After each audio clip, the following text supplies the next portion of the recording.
স্বাগত জানাচ্ছি সংবাদ যোগে। দিনের প্রধান সংবাদ এবং তার বিস্তারিত বিশ্লেষণ নিয়ে আপনাদের সাথে আছি আমি রুবাইয়াত অদিতি। পরপর 3 দিন দেশে অনুভূত হলো ভূমিকম্প। সবশেষ আজ দুপুরে 2টার দিকে ঘটে 5.4 মাত্রার ভূমিকম্প, যার উৎপত্তিস্থল সাতক্ষীরায়। আবহাওয়া অধিদপ্তর বলছে একের পর এক কম্পন বড় ধরনের ভূমিকম্পের লক্ষণ। পরপর ঝাঁকি দিয়ে যাওয়া ভূমিকম্পে আতঙ্ক ছড়িয়েছে জনমনে। তবে যতটা আতঙ্কিত আমরা হই, প্রস্তুতি কি ততটা নেই? সামগ্রিকভাবে ভূমিকম্পের ঝাঁকুনি কতটা নেয়ার ক্ষমতা আছে এই রাজধানী ঢাকার? কি অবস্থা দেশের বাকি অংশে? এসব নিয়েই আজকের আলাপ। আমাদের সাথে আছেন ফায়ার সার্ভিসের সাবেক মহাপরিচালক ও দুর্যোগ এবং ঝুঁকি ব্যবস্থাপনা বিশেষজ্ঞ অবসরপ্রাপ্ত brigadier general engineer Ali Ahmed Khan, এবং একই সাথে আছেন ভূমিকম্প বিশেষজ্ঞ ও ভূতত্ত্ববিদ অধ্যাপক ডক্টর সৈয়দ হুমায়ুন আখতার। আপনাদেরকে স্বাগত জানাচ্ছি সংবাদ যোগে। আমি শুরুতেই একটু অধ্যাপক ডক্টর সৈয়দ হুমায়ুন আখতারের কাছ থেকে বুঝে নিতে চাই যে এই যে আমরা বিশেষজ্ঞ মতামত জানছি বা আবহাওয়াবিদ যার কথা আমরা প্রতিবেদনে শুনছিলাম যে বড় ভূমিকম্পের লক্ষণ হিসেবে ধরা যেতে পারে এই ছোট ছোট কম্পনগুলো, সেই বড়টা আসলে কত বড় হতে পারে, কতখানি আশঙ্কা রয়েছে?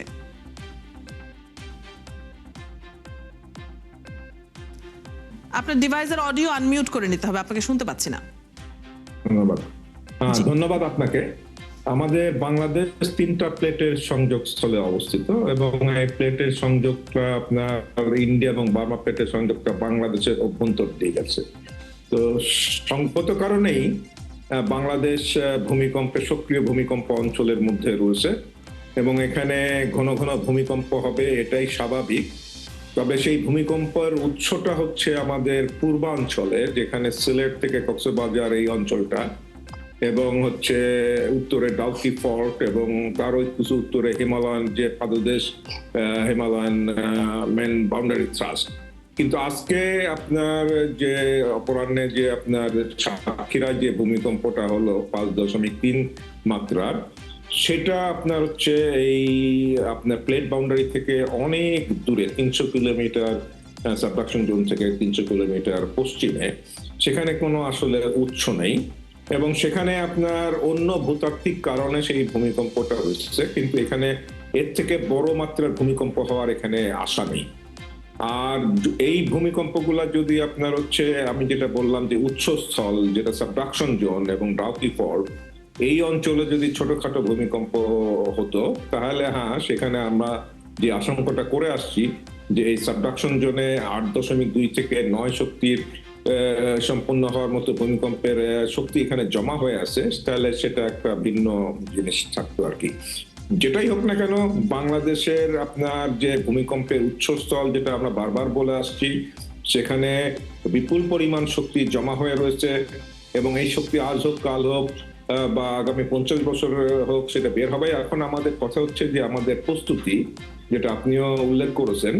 তবে যেখানেই ভূমিকম্প হোক এই উৎসে, সেখান থেকে আমাদের রাজধানী ঢাকা বেশ অনেক দূরে এবং কিন্তু ক্ষয়ক্ষতি হবে রাজধানীতে বেশি, কেননা ভূমিকম্পের ঝুঁকির দিক দিয়ে যে উপাদানগুলা ধরা হয়, গণ্য করা হয়, তার সবগুলা উপাদানই এই ঢাকাতে আপনার বিদ্যমান। এখানে অধিক জনসংখ্যা, এখানে যে ইমারতে আমরা বসবাস করি সেগুলা হচ্ছে বিল্ডিং কোড ফলো করে করা হয়নি এবং এখানে অনিয়ন্ত্রিত এবং অপরিকল্পিত নগরায়ন এবং আমাদের এই নগরবাসীর মধ্যে ভূমিকম্প বিষয়ে সচেতনতার অভাব রয়েছে এবং সর্বোপরি সরকারের প্রস্তুতিও নেই। তো এখনো সময় রয়েছে আমাদের, যে আমাদের রাতারাতি এই ঢাকা শহরকে পাল্টাতে পারবো না, কিন্তু আমরা যদি ভূমিকম্প বিষয়ে যদি আমরা সচেতন করতে পারি, নিজেদেরকে সেরকম সম্মুখভাবে জ্ঞান অর্জন করতে পারি। এবং এখানে ফায়ার ব্রিগেড অ্যান্ড সিভিল ডিফেন্সের রয়েছেন মেজর আলী আহমেদ খান, উনি আগে কাজ করেছেন, আমরা একসাথে কাজ করেছি। তারা এই বিষয়ে সক্রিয় ভূমিকা অর্জন করবে বলে আমি আশা করি। আমরা তাহলে ইঞ্জিনিয়ার আলী আহমেদ খানের কাছ থেকে একটু জানি। আমি এখানে আরেকটু বলে নিই, আমি এর আগেও বারবার বলে আসছি যে আমাদের ঢাকা শহরকে যেহেতু রাতারাতি পরিবর্তন করতে পারবো না, একমাত্র হচ্ছে আমরা জনগণকে যদি সচেতন করি এবং ভূমিকম্পের আগে আমাদের যে প্রস্তুতি, ভূমিকম্পের সময় দীর্ঘ উদ্যমের মাধ্যমে নিজের জীবনটাকে নিরাপদ জায়গায় নিয়ে যাওয়া এবং ভূমিকম্প পরবর্তীতে কার কি দায়িত্ব, এটা যদি আমরা ন্যাচারাল ডিজাস্টার সার্ভিলেন্স গেম তৈরি করে স্মার্টফোনের মাধ্যমে আমরা সারা বাংলাদেশি এর মধ্যে যদি আমরা এই জ্ঞানটা দিতে পারি এবং পরবর্তীকালে সিভিল ডিফেন্স এবং লোকাল কমিউনিটির সাহায্যে যদি সেটা মহড়ার মাধ্যমে আমাদের মানসিক মনোবল বৃদ্ধি করতে পারি, তাহলে জানমালের ক্ষয়ক্ষতি ন্যূনতম পর্যায়ে আমরা রাখতে পারবো। ধন্যবাদ। জি, ইঞ্জিনিয়ার আলী আহমেদ খানের কাছে যে প্রশ্নটি নিয়ে আমি আসতে চাইছিলাম, যে আপনি দীর্ঘ সময় কাজ করেছেন ঢাকার বহুতল ভবনগুলো নিয়ে। আমাদের ভবনগুলো আসলে কি পরিস্থিতিতে আছে? আমরা সবসময় এই ধরনের অভিযোগগুলো শুনি যে কোথাও আগুন লাগলে কিংবা ফাটল ধরলে আমরা এই কথাগুলো শুনি, অভিযোগগুলো যে বিল্ডিং কোড মেনে করা হয়নি। একটা সামগ্রিক ধারণা যদি দেন যে আমাদের ভবনগুলো আসলে কি অবস্থায় আছে, কি পরিমাণ ঝাঁকুনি নিতে সক্ষমতা আছে ঢাকার? ধন্যবাদ। আমাদের আরেকবার আমরা ভূমিকম্পের প্রতিধ্বনি পেলাম, আসলে একটা ঝাঁকুনি দিয়েছে এবং সবাই আতঙ্কিত। তো আতঙ্কিত হলে চলবে না, আমাদেরকে প্রস্তুতি থাকতে হবে। হুমায়ুন আজাদ স্যার যেটা বললেন তার সূত্র ধরেই বলতে যাচ্ছি যে ভূমিকম্প এমনই একটা দুর্যোগ যেটা কখনো আগাম সংকেত দেয় না। আসলে শুধুমাত্র আমাদের পূর্ব প্রস্তুতি এবং আমাদের ঝুঁকি কমাতে পারি সেটাই নিতে হবে ঝুঁকি। সুতরাং আমাদের দুই রকম ব্যবস্থা আছে, একটা হলো প্রিপেয়ারনেস, আর একটা আমরা যেটা বলতে পারি যে এটা আমাদের রিস্ক রিডাকশন, যেটা ঝুঁকি কমানোর জন্য। আসলে ঝুঁকি কমানোর জন্য প্রয়োজনটা হলো কি, আমরা আমাদের দুর্বল স্থাপনায় কিন্তু মাথার উপর পড়ে মানুষ মারা যাচ্ছে এবং স্থাপনাগুলোর মাধ্যমে মানুষ কিন্তু দুর্বল স্থাপনা। বাংলাদেশে যেটা বললাম যে বিল্ডিং কোড ফলো না করে অনেক বিল্ডিং গুলো হচ্ছে যেখানে রাজুকের তদারকির অভাব রয়েছে, হাইডার বিল্ডিং গুলো হচ্ছে ফাইন। কিন্তু এখানে আরেকটা সমস্যা হচ্ছে কি, এখানে ঢাকার আশেপাশে আমরা যেটা বললো, স্যারও বলছিলেন যে এই জনসংখ্যার যে প্রবল মাইগ্রেশন ঢাকা সিটির পুরো ঢাকা সিটির দিকে ল্যান্ড ফিলিং, চারিদিকে কিন্তু মাটি ভরাট করে বিল্ডিং গুলো হাইরাইজ বিল্ডিং। সুতরাং এখানে কিন্তু একটা বড় মাত্রার একটা যেটা বলা লিকুইফেকশন আমরা বলি, আসলে মাটিগুলো নরম তরলীকরণ হয়ে যায় এবং বিল্ডিং গুলো এক ধাকে বেঁকে যায় আসলে। সুতরাং এখানে আমি বলবো যে অবশ্যই হাইরাইজ বিল্ডিং যেগুলো হচ্ছে নতুন বিল্ডিং গুলো বিল্ডিং কোড ফলো করা হচ্ছে, কিন্তু অনেক বিল্ডিং গুলো রয়েছে যেগুলো 90-র আগে বিল্ডিং যেগুলো হয়েছে, এই বিল্ডিং গুলো কোড ফলো করা ঠিক মতো করা হয়নি এবং তদারকি হয়নি, যার জন্য এগুলো অনেক ঝুঁকির মাত্রা রয়েছে। আর আমাদের সমস্যা যেগুলো হচ্ছে কি, আমাদের রাস্তাঘাট যেগুলো আছে খুবই সরু। আসলে এই যখন বিল্ডিং গুলো ভেঙে পড়বে আসলে তখন কিন্তু আমাদের ঝুঁকি, যেটাকে বলা হয় যে আমাদের এই এমার্জেন্সি রেসপন্স অপারেশনগুলো করা খুব ডিফিকাল্ট হবে আসলে।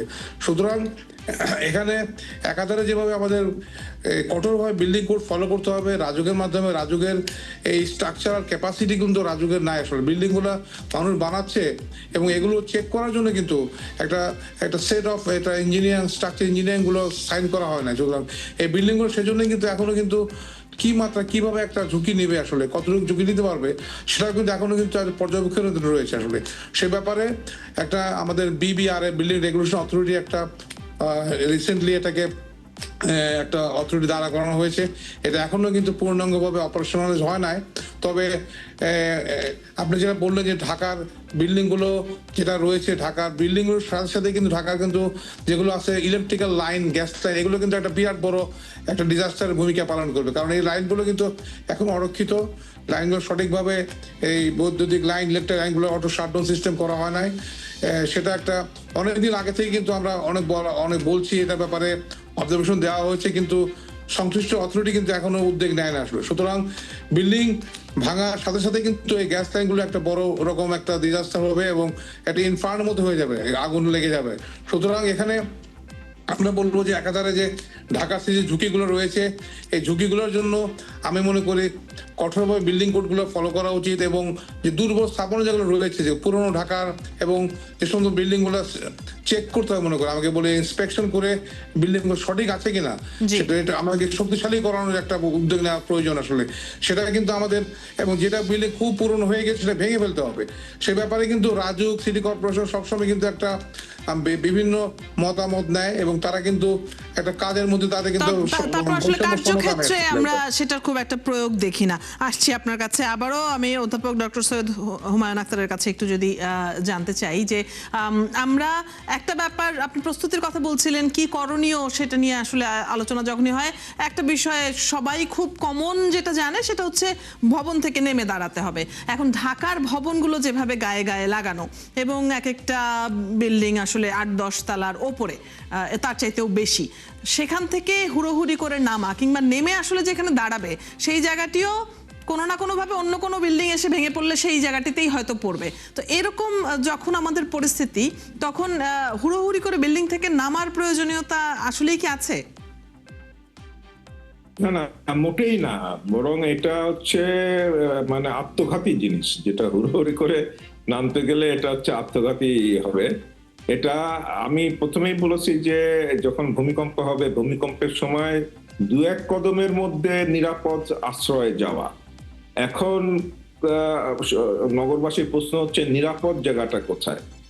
আমারই হচ্ছে যে আমি যতই দুর্বল কাঠামোয় থাকি না কেন, তার ভিতরেও আমি কিছু না কিছু নিরাপদ জায়গা খুঁজে পাবো। আমি হয়তো ভূমিকম্প হলে উপর থেকে আস্তর খুলে পড়া বা কিছু একটা খুলে আমার হয়তো শরীরে আঘাত আনতে পারে, কিন্তু আমার ভাইটাল অর্গান হেড থেকে চেস্ট পর্যন্ত এটা যদি আমি কোনো কিছুর নিচে যদি নিয়ে যাই বা কাভার করে রাখি, তাহলে এই ভাইটাল অর্গানে হয়তো আঘাত হানবে না, অন্য জায়গায় আমি ইনজিউর্ড হতে পারি, কিন্তু আমার জীবনটা তো রক্ষা পাবে। তো সেই কারণে আমি যতই দুর্বল কাঠামোর মধ্যে থাকি, সেখান ভিতরে আমার টেবিল, চেয়ার বা ভারী কোনো একটা আসবাবপত্রের নিচে যদি আমি আশ্রয় নিই বা কোনো বিমের নিচে যদি আশ্রয় নিই, তাহলে আমার হয়তো অন্য কোনো কারণে হয়তো আহত হতে পারে, কিন্তু আমার জীবনটা রক্ষা পাবে।